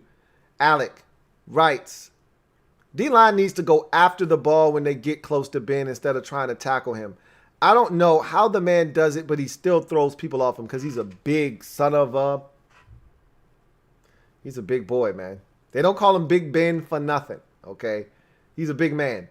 And even though he's not running as fast as he used to, like you mentioned, he can still throw a dude off of him. So it'd be... And he doesn't protect the ball. Ben's holding the ball out here as he's trying to get guys off him because he's still trying to throw it. So... they got to understand that they dealing with a grown-ass man in this game. And if they're going to come after him, they're going to have to come after him hard. And they're going to also have to come after that ball. You're right. I don't know how many opportunities they're going to get. But if they get there, they got to take advantage. That's for sure. Thank you for the super chat, Alec Meehan. Got another one from King of the North. Greatly appreciate you, King of the North. Thank you for tripling up. King of the North writes, if we win, it will be the biggest upset for us since beating Seahawks in Seattle. Yeah. Yep. I think that was in the 2017 season, Kirk's last year here in Washington. We went there with literally, I think, 2 or 3 guys on the offensive line that had just gotten here like 2 days before. You know, Tony Bergstrom was on that line. I can't remember. I think we might have had some Timon Paris in that game. Like, it was bad, man. It was the walking wounded. We didn't have any offensive skill guys. All the tight ends were out, I think. But we might have had Vernon Davis in that game. But I just remember Josh Docks. First of all, I remember Kendall Fuller with a big pick early in that game that set the tone. Somehow we were able to keep the Seahawks from scoring really that entire game. They get a big play on us late, and they hit it, and they take the lead. And Kirk gets the football, throws the big ball down the field to Josh Doxson, who makes a diving catch. It was his biggest catch as a Washington football team member. Biggest catch of his career, really, honestly. Down to the 1 yard line. And we end up running it in. And if I'm not mistaken, that's a 17-13 victory.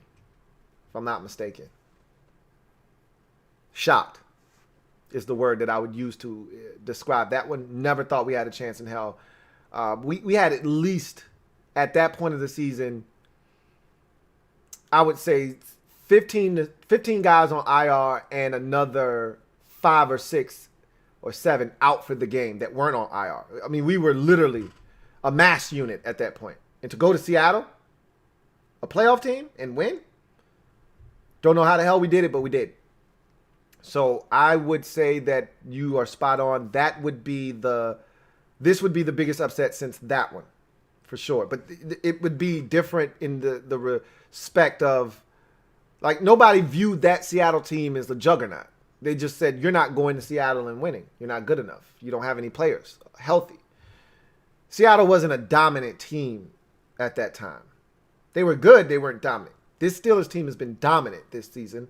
No crowd, granted, but they're dominant. They're 11-0. Nobody cares about no crowd at this point of the season. So you're right, though, that it would be the biggest upset since then. And it would take the place of Cincinnati beating Tennessee as the biggest upset of the season. Because to this point, Cincinnati beating, as a 1-win team, beating a 6-1 Tennessee Titans team is the biggest upset of the season. So I think Tennessee might have been 5-1 at the time of that loss. But that's the biggest upset of the season right now. We would take the number 1 spot if we were to defeat the Pittsburgh Steelers on Monday. Thank you for the super chat, King of the North.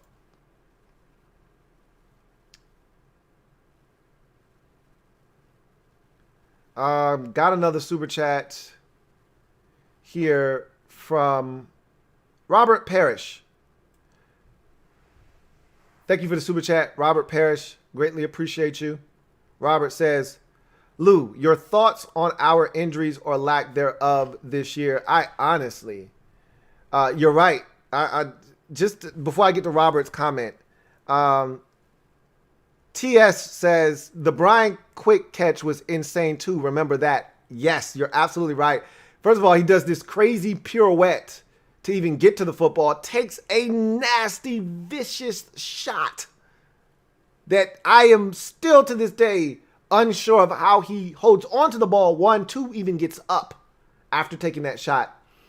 And that was a massive play in the game as well. And he missed the next game because of that hit. He ended up with a concussion. So I still don't know how he held on to that football.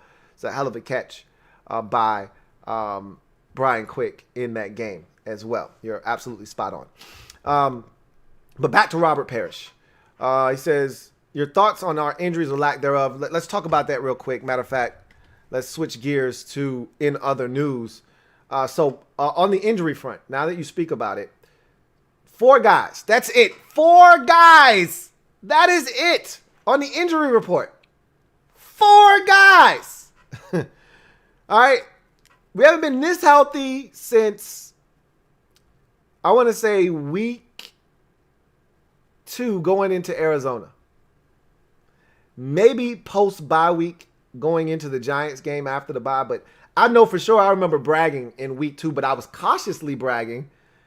But we had like 3 or 4 guys on the injury report going into week 2 versus Arizona. Anyway, 2 guys practiced on a limited basis today. Ryan Anderson with a knee, and you had Morgan Moses with a groin. Those were your 2 limited participants. Full participants. Hey, I love the fulls. I love the fulls. Cornelius Lucas for the 2nd straight day. Hey! See Luke. Full participant with the ankle. The Shays are Everett. Shays. Full participant. 2nd day in a row. That's 2 in a row, man. I don't know about you. I'm getting excited about these ankle injuries.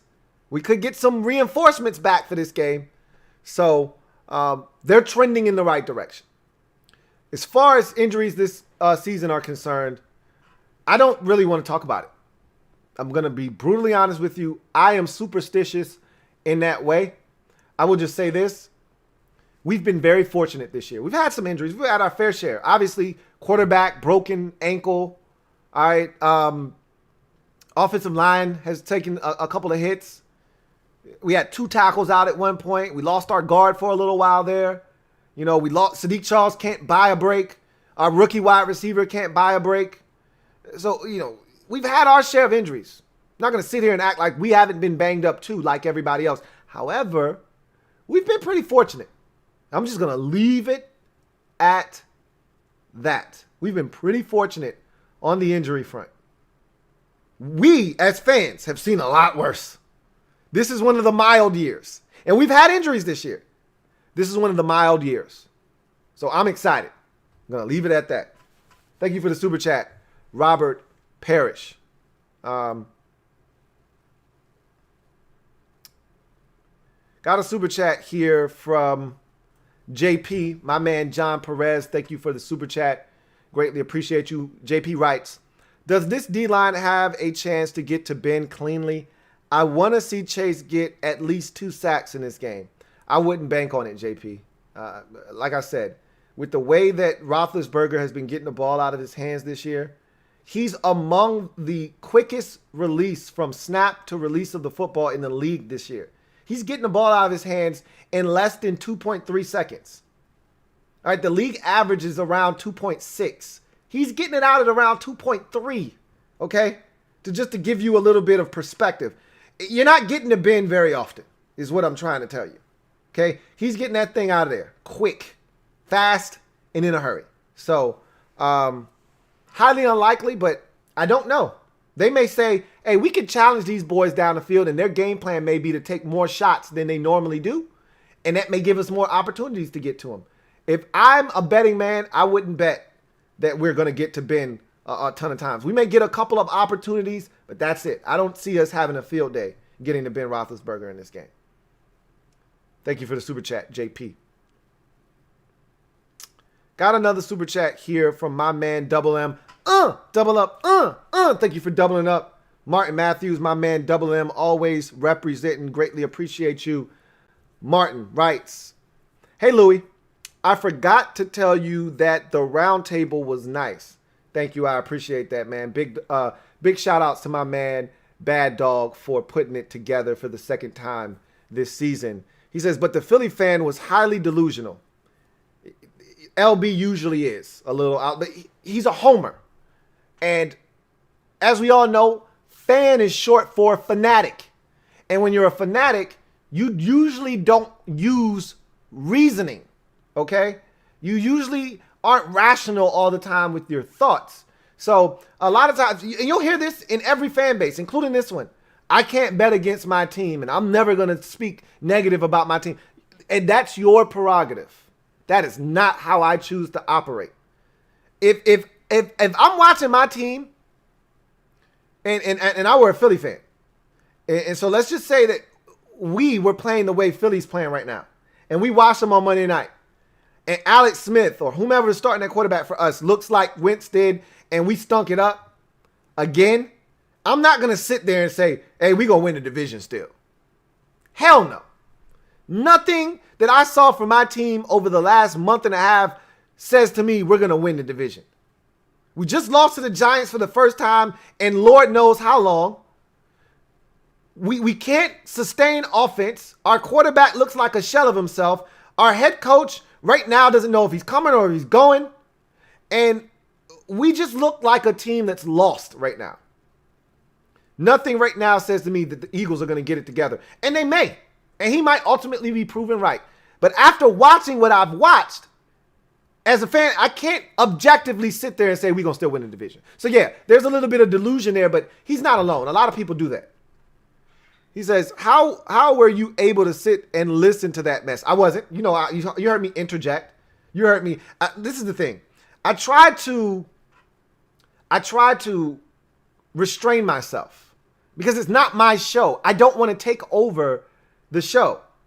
So I try to be respectful of the other guests and let them say what they have to say. But sometimes it's hard for me because I grew up in a house where if you don't agree with something, we go back and forth. All right. You say what you got to say. I got to get my point in there. And, you know, so I try to be respectful of people's opinions.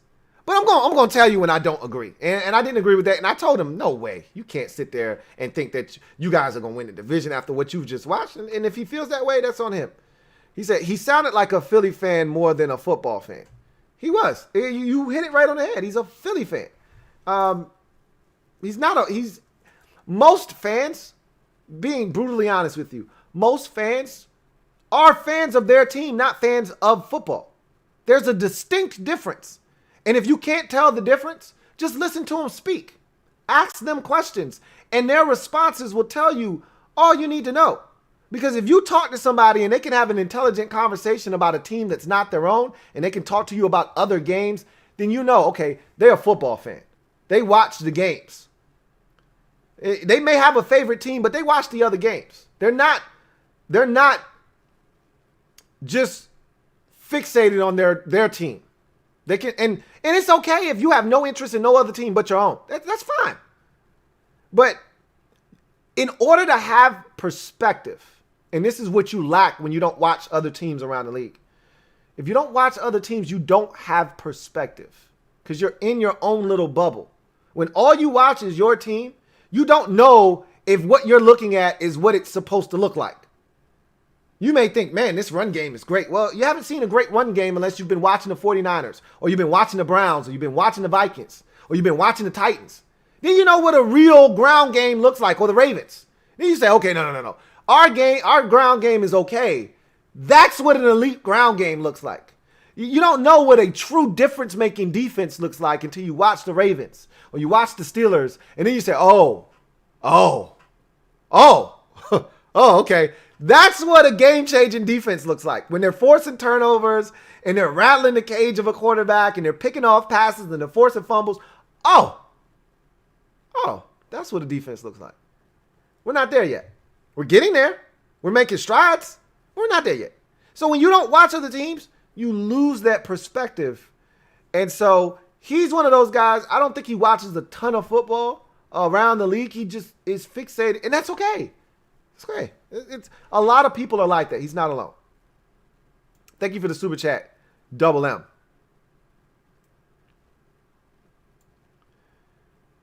All right, so that's the last of the super chats.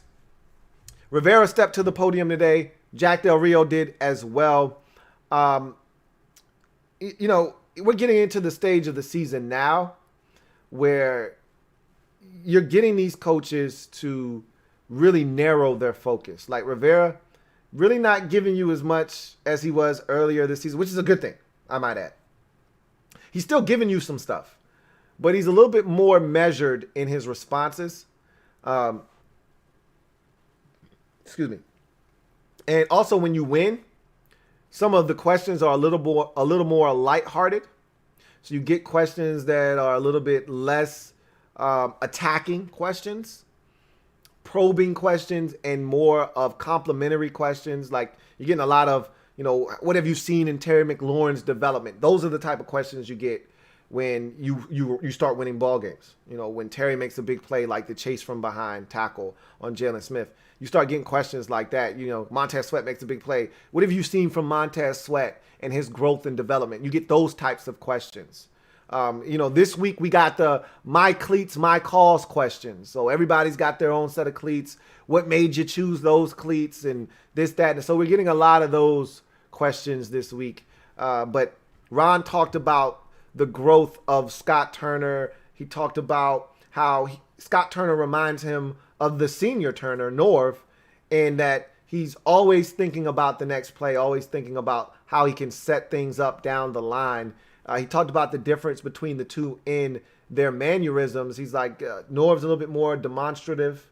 And when you're a veteran, a senior guy in the league, you can be a little bit more aggressive towards players, and you can be a little bit more demonstrative in how you coach guys, because there is a level of respect that comes from you've been there, done that in this league, and there's a track record that precedes you. When you're Scott Turner and you're trying to make your way in the league and you have to establish yourself, and I think Scott Turner's a little bit more of a quiet guy anyway by nature. When you listen to him talk, he's very measured in how he speaks. He definitely, I see some fire there. Like, don't mistake his kindness for weakness. Like, there's definitely an edge to Scott Turner. And you could see that early in the season when people were questioning him on certain things, or, questioning his approach. And then the offense was struggling. And so, he took offense to that, especially when Dwayne was in the lineup and the offense wasn't moving. He took offense to that because, a lot of the thought process was, well, it's Scott Turner. He stinks. And there's no talent on this team. And I think Rivera and Turner took umbrage to that. And they should, because I think that there's this misnomer out there that we don't have any talent. No, we're not the most talented team in the league. Obviously, we got a lot of work to do on the offensive side of football, but we're not void of talent. We do have talented football players on this team, guys that can play, that belong in this league. So I think there was a little bit of disrespect there, and they took it as such early in the season. And Scott's gotten better, but I also like the fact that, and Rivera talked about how he and Scott communicate. If there's something that he needs to say, he feels good about being able to drop by his office and talk about some things. And, he talked about, just giving him the space to do the things that he needs to do, and that's what makes a good head coach, is trusting the guys that you hired to do the job that they were hired to do. It's called delegating. When you're a head coach, you need to be able to delegate power to guys that you hire. If you want to have your hand in everything as a head coach, you're not going to be really able to do anything. You got to allow your offensive coordinator to be your offensive coordinator. You got to allow your defensive coordinator to be your defensive coordinator. Got to allow your offensive line coach to coach the offensive line. Got to allow guys the space to do what it is you hired them to do. Not saying don't have any input, not saying don't oversee what's being done, but allow those guys the space to do what they are supposed to do. Nothing's worse than having a supervisor that's always breathing over your neck. And I think Rivera is one of those guys that just allows his guys the space and freedom to do the things that they need to do. And he talked about that relationship with him and Scott Turner. So that was one of the biggest takeaways for me today in the conversation. Jack Del Rio, on the other hand, talked about the respect that he has for the Steelers. Talked about last year when he was working for ESPN and all the injuries that the Steelers had. He talked about talking to Ben Roethlisberger when he was out. And he talked about talking to Mike Tomlin and how he felt that despite the situation that they were in with all the injuries, Tomlin had those boys ready to play. And he said there's a respect there between Ben himself and Tomlin and himself. And I think that's just around league circles. I think there's a respect there for the Steelers organization and how they do things.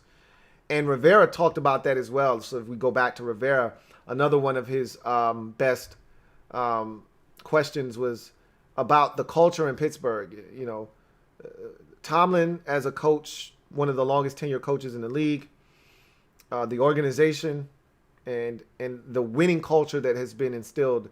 Tomlin doesn't have a losing record to his name in Pittsburgh. And so the question was, are you trying to emulate what the Steelers have been able to do? Are you trying to replicate that here in Washington? Winning culture, long-term head coach, a winning organization with a winning culture. Duh, absolutely. That's what we're trying to do. That's what everybody's striving for. Not necessarily to be the Steelers, but to just have that environment where you win on a consistent basis, you expect to win, and you've got an organization that is respected around league circles. That's what we're aiming for. So he talked about that as well. But back to Jack Del Rio. He talked about the respect that he has for the Steelers. Talked about the respect that, just like he did with Matthew Stafford, talked about the respect that he has for Big Ben. Talked about the trio of receivers, you know, in particular, Juju Smith-Schuster and Chase Claypool, and the matchup problems that they pose. I think everybody understands what the Steelers are offensively from the standpoint of their receivers. Juju Smith-Schuster is the dirty work guy. He's the new Hines Ward, if you will. Go over the middle, will block you in the run game, knock your block off, will do the dirty work, catch the tough passes over the middle of the football field, convert on 3rd and 5. That's Juju Smith-Schuster. Chase Claypool is the explosive, dynamic receiver. So if we were going back to the Killer Bees days, he would be Martavis Bryant right now. Explosive, dynamic, home run threat, big-time red zone target, yada, yada, yada. They do jet sweeps with him, everything. So we understand what he is right now. Not really the guy that's going to pick you apart short to intermediate per se, but a guy that they're looking to stretch the field vertically with. And in the red zone, big-time target for them.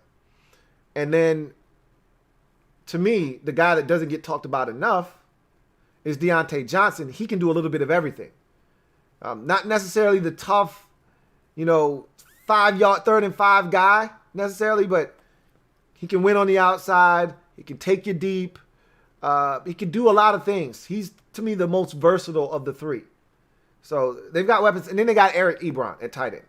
And we all know, and Ebron has been eaten with Ben this year, we all know we have problems against pass-catching tight ends. So at the end of the day, that's a matchup that I worry about. And I think Del Rio, to an extent, understands that too. So it should be fun. It should be a lot of fun. Looking forward to it. Anyway, we're going to talk about this game ad nauseum tomorrow. I really am looking forward to chopping it up tomorrow with you guys. Also, LouieTeeNetwork podcast episode 117 tomorrow. Look forward to that. We'll give predictions for every single game. And we won't have any Thursday night leftovers this week, but I got some Thanksgiving leftovers to talk about. So, tune in for that tomorrow. Look forward to chopping it up with you guys then. I'll have my preview and prediction for the game on Monday. You know what? I don't have to give it to you tomorrow.